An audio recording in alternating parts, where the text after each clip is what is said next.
aad ayay farxad ii gelisay inaan maanta ku soo hoydo magaaladeydii barakaysneed ee Dhuusamareeb.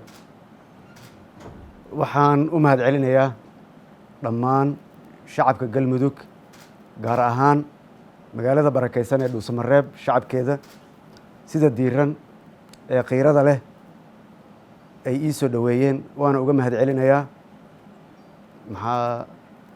waxaan kaloo u mahad celinayaa ciidamada qalabka sida ee ku sugan halkan oo naftoodii iyo xooggoodii u huray difaaca dowlad goboleedka Galmudug.